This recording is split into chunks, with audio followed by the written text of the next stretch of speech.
प्यारे सज्जनों, देव ऋषि नारद जी भगवान विष्णु के परम भक्त हैं और वो मानते हैं कि वो ही भगवान के सबसे बड़े भक्त हैं।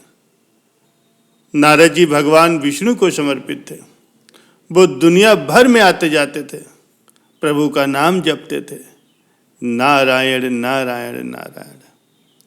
प्यारे सज्जनों, एक बार की बात है, देव ऋषि नारद जी भगवान विष्णु से मिले।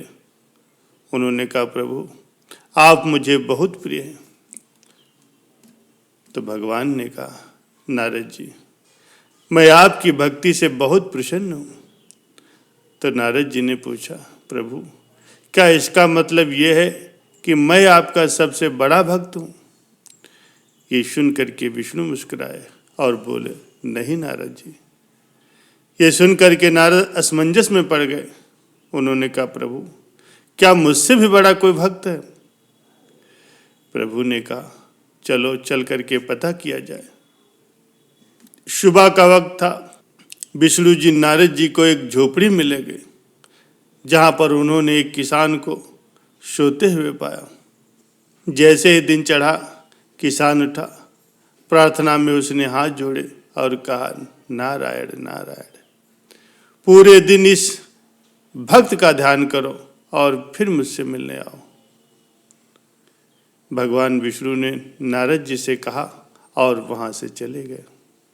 किसान तैयार होकर के अपने खेत की ओर रवाना हुआ। नारद जी ने उसका पीछा किया।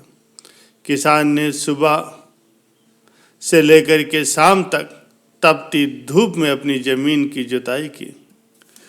उसने एक बार भी भगवान का नाम नहीं लिया। नारद जी ये सब देख रहे थे।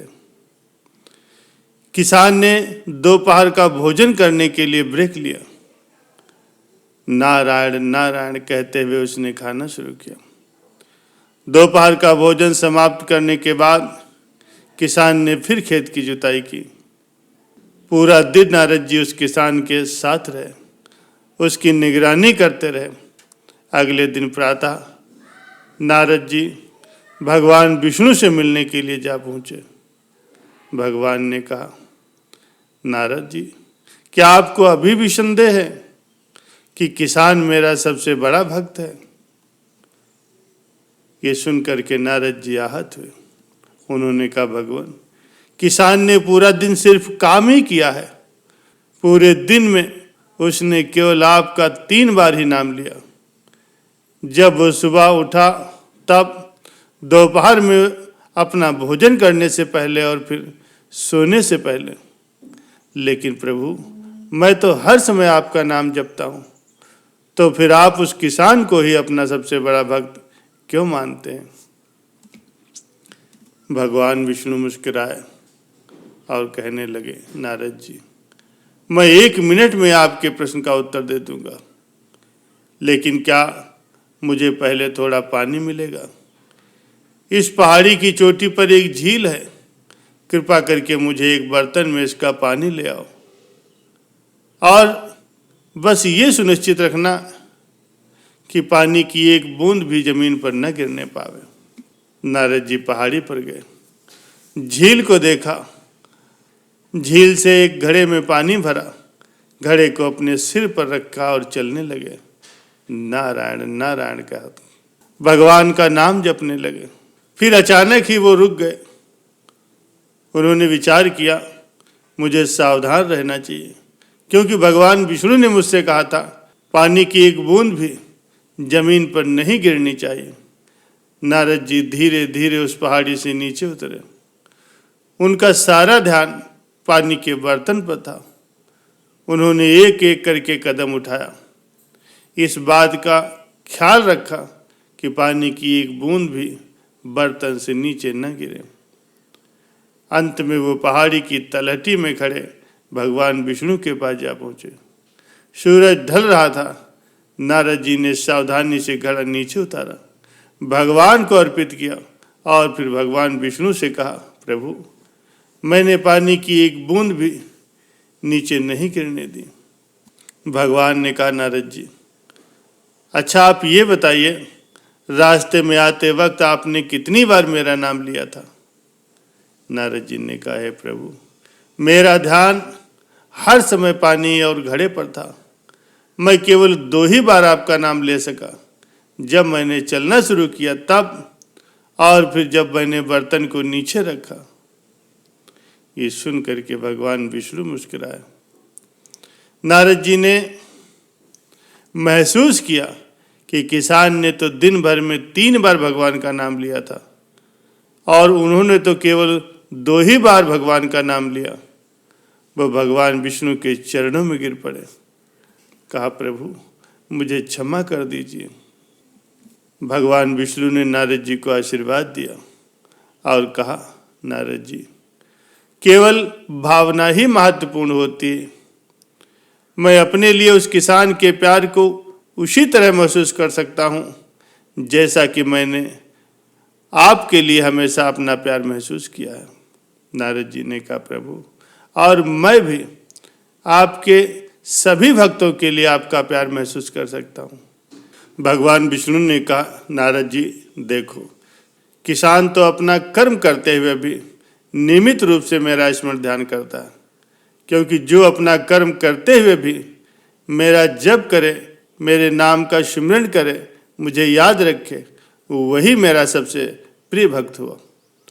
और तुम तो सारा दिन खाली बैठे रहते हो, तभी जप करते हो, और जब तुम्हें कर्म करने को दिया गया तो मेरे लिए तुम्हारे पास मेरे स्मरण के लिए समय नहीं था। ये सुन करके नारद जी सब समझ गए और भगवान के चरण पकड़ करके बोले, प्रभु मुझे क्षमा करें, आपने मेरा अहंकार तोड़ दिया है, आप धन्य हैं। प्यारे सज्जनों, जो सब जीवों के हितैषी, जो दूसरों के दोषों को नहीं देखते, जो किसी से ईर्ष्या द्वेष नहीं करते, अपनी मन इंद्रियों को बस में रखते हैं, हमेशा शांत रहते हैं, वे उत्तम प्रगति के भक्त हैं।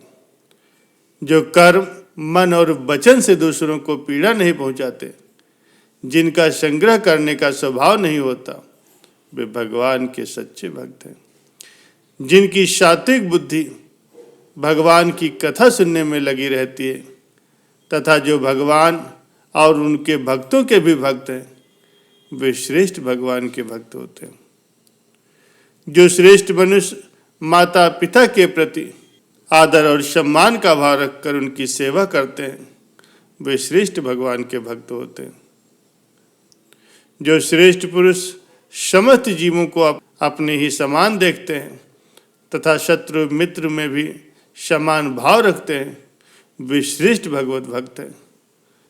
जो मनुष्य दूसरों की उन्नत देकर के प्रसन्न होते हैं और सदा ही प्रभु नाम स्मरण में लगे रहते हैं, वे भगवान के श्रेष्ठ भक्त हैं। प्यारे सज्जनों, भगवान की लीलामय चरित्र अत्यंत ही कीर्तनीय है। उनमें लगी हुई बुद्धि सब प्रकार के पाप, ताप और संताप को दूर कर देती। जो पुरुष उनकी मंगलमयी सत्संग कथा को भक्ति भाव से सुनता और सुनाता है, उसके प्रति भक्त वत्सल भगवान हृदय से शीघ्र ही प्रसन्न हो जाते हैं। भगवान तो सभी कामनाओं को पूर्ण करने में समर्थ है। उनके प्रसन्न होने से संसार में भला क्या दुर्लभ है। प्यारे सज्जनों, संसार में पशुओं को छोड़ करके अपने पुरुषार्थ का सार जानने वाले भला ऐसे कौन लोग होंगे जो आवागमन से छुड़ा देने वाली भगवान की अमृतमय कथा और सत्संग सुन करके अपने मन को भक्ति से भला कैसे हटा सकते हैं। प्यारे सज्जनों, सच्चा भक्त तो वो है जो हर एक परिस्थिति में प्रभु की दया की अनुभूति करता है। भक्त तो वो है जो भक्ति करे किंतु भगवान पर किसी भी प्रकार का एहसान न डाले। भक्ति तो अपने कल्याण के लिए होती है, न कि भगवान को अथवा लोगों को दिखाने के लिए। प्यारे सज्जनों, जो सुख दुख में, मान सम्मान में, हार जीत में अथवा लाभ हानि में, परिस्थितियां चाहे अनुकूल हों अथवा प्रतिकूल हों, जो भक्त सदा मुस्कुराता रहता है, प्रभु का स्मरण करता है, वही ज्ञानी है, वही प्रभु का सच्चा भक्त है।